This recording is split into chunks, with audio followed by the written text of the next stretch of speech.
Amasan BJ Zaute official YouTube channel clear tu le ngai tla tu hai popo in rengen dit sakna chibai kan buk chewani voizan ni som thum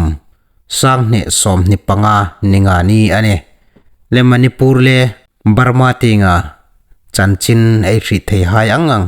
ai puan thokin ground report ai lo ngai tlak nok ding ania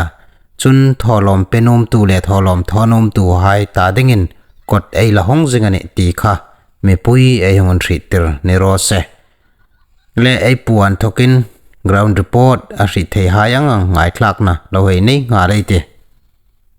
Sanel lu ngai chatu hai amasa in dragon chi pai ka buk sel Manipur ground report dei hi thi a he ang ei hong tek ngọc ding ane Manipur ei ni ku ki mar pai te gam te vai pe zo ei cheng na un fan fan hai thil dit lo in kap na mani bom pu ka mani eng ang thil hi zani le voi sun hai a hi ani no a ani ro su Meitei hai an cheng na un fan fan hai Manipur hai ram hun fan fan hai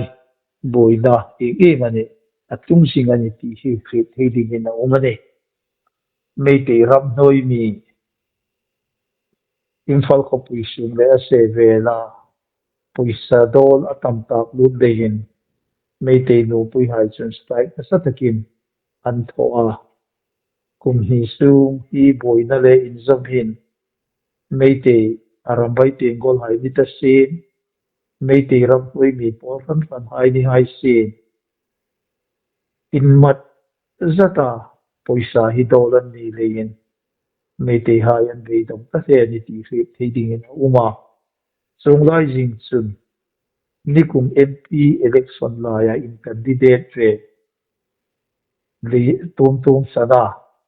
ama mokhan Manipur Chief Minister Biren Singh chu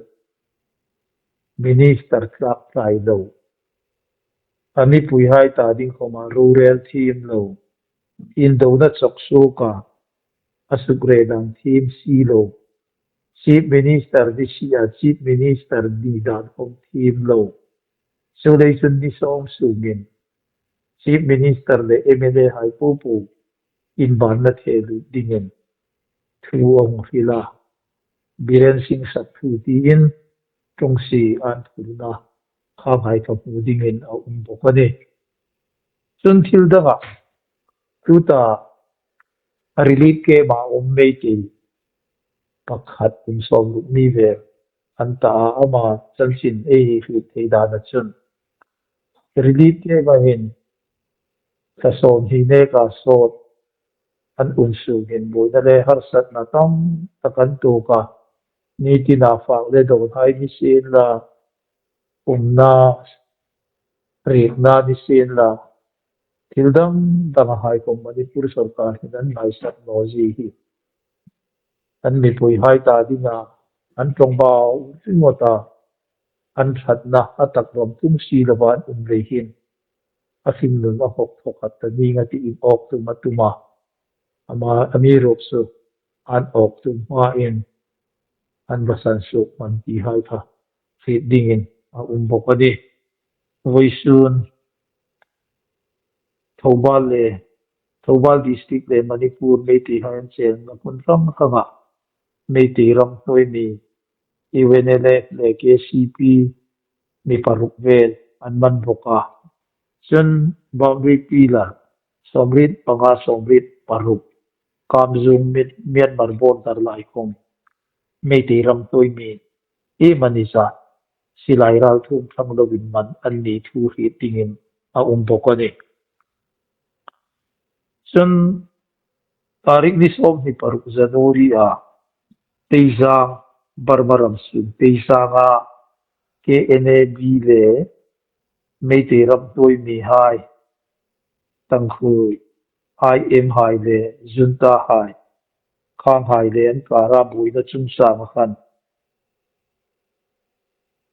chanchin ei lo fi ta nen KNA B ting mi sobel an thi an ral thum pom tam tak man te kan ni ti in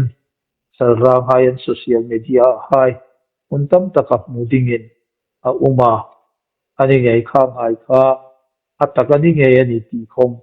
khi ani ami ruk chu Meitei hai khan an ni ti thi le thi exam an uma ti kha hung fi sok nom no a kataka indo da ka fe pe in voi tu che na khom indo da in ka na ala singani ti khi ani bokani chen Manipur Myanmar border ramri an thoka Myanmar ram sung ting watha anta ilai mun hi zani zan khan tuta NUG National Unity Government hai le PDF hai thangrulin ilai mun watha ko pui hi nasataka ka pani ti thu ka Manipur ramri ti pangan thoka ei unau hagen an hung tu fi dingina uma silai le bomri kom na sataka fit ani ti ania ni chi hi exam an ti fit ani no ani voi tu khan Manipur Meitei rap noi mi iwenele ko hai an kapten aroyin ni pangalai kapsun ni in fuei lo dong boka ei rit dana chun Meitei hai social media an thokin hek ara KNA B fil no ro ei ni hai khom ei pasal tha kapten le aroi hai ni pangalai kapsun an ni ani adanga chile sim khom hondanga an umani ti thu hai khom fi tani chun zani zana chanchi nei lo fi ta nen teijang khuwa Meitei action hai le ramnoi mi dang dang hai wa ka junta hai an tak pol hai san suk ding khan junta hai jet fighter bom tak ding ina kri a mel ma hai chunga bom tak lovin an ni chunga khan bom atla e mel ma hai chu mel mai zu ti chu Meitei hai le junta ting panga thang hai ka athi le ti e manisa an umani ti kha fi thei ding in a bokale ei thulak na in thokai lo fi da ne teijang khuwa in ka na khataka khan ambus tu ting panga lo tham pui chu ei ni mi hai khom e manisa an tham ni in chan si dei lo tonga mel ma ting pang hi mi som ti pathum lai a khingin man an ni ta a an chunga hin ik ti nam ro an hung rel ding ti e fit no a ami ruk chu KNA B ting panga ho tu din hai hi pathin tri bu an ni a an ni hai hin ik ti nam ro an hung rel tek ding fit ani no ani Meitei hai kun thang ning san thukin nei lo fi ta nen more ting khong NCCNIM a thang ni pakhat kap tum ani thu hai kha ei lo dong bokani Manipur ti panga chanchin pakhadei zu fil nom nok chu Vaisun khan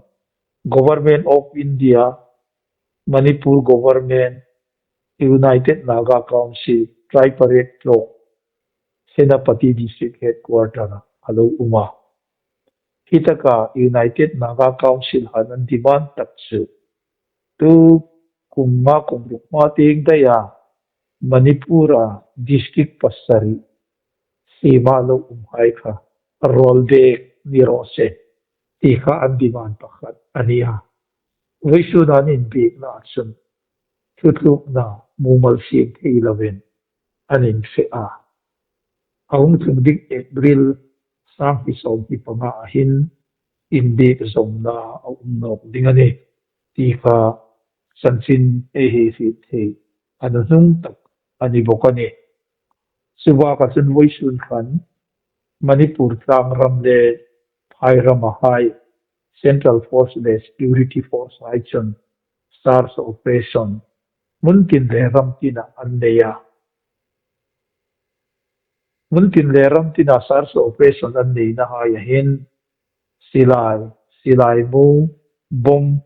le ral thung tam tak an manani ti thu hai khit ding in a bokani na ke tai hi silta Meitei ram doi mi voice tu ka mi panga an that hai la ya pakhat kha afar nu chu tu ta ahung thinding February ni so ma hin pasal nei ding ania an sung ko ta ding en lo tong tai pe ke ti in salra ka in social media a min su hai ka khit thei le thei ding in a bokani e Manipur bo ro ke in kin na ma hong pe ding e hit no a chung sing lai chun central sarkar hin e sila e ra thum hai amati ma mi man te ka eng tin na mane adap dan ding kung ngai tu pe ya poisa tam tak seng khom hi in ho ma chung nga poi chuman poisa ha ya in thok chun e eng tin na mane mang tam kai tu bin ma an hung lak pi ta ni ding hin ring a umani so dei mun tin le ram tina e una hai phim kur taka thamei la ka sipai hai thu he thi zonga poisa cha nga ok lo dingin e hungin dit sak ke ani ti kha ka zu phil no ma poisa cha nga e ok an invite e ho tu hai kom ni sen e volunteer e pasal tha hai kom ni sen ami pui wan ta kom ni sen e ta dingin lampu ya ping dingane so lein Meitei hai mi that chimit rung tuma ega an mi hung tho hi e fe ta pathin zar chabin mi that chimit tumai sin la khom rol bambo an am talien tu hin chu Meitei hai khom hi an bi dong tran ta se ani ti khiat ani ya diren sing khom a bi dong ani wi sun kham ga bok thobala thu hil na khom Manipur sukai sukkoi dar tuma thang la pol hai heng hai thang pui tu hi Manipur politician hai khom ei thang re ani ti in tu hiu na dam kha kham ga bo ka ani ani so le in tu hin me ti hai hi an be dong na sa ta khop pela ei thang na sa ta tu lo ni Spirit Administration Union Territorial with Legislature ki hi hei nei thi na ding hin chu tu ta ne ka na sa de ma thang ei la nga yani so le in tu khom ei lung rin ei moral daw no sin la ei na hun singa ei thei to bei phap tin sina thei pa to pa thang la sing dingin wai he nei hung in fui thar ni ro se ole kha mai bu pa Manipur gram report wi su nai hung pe thei hai ania ei ni hai cheng na district mon rang kha hai so ha wi na ta du so no ni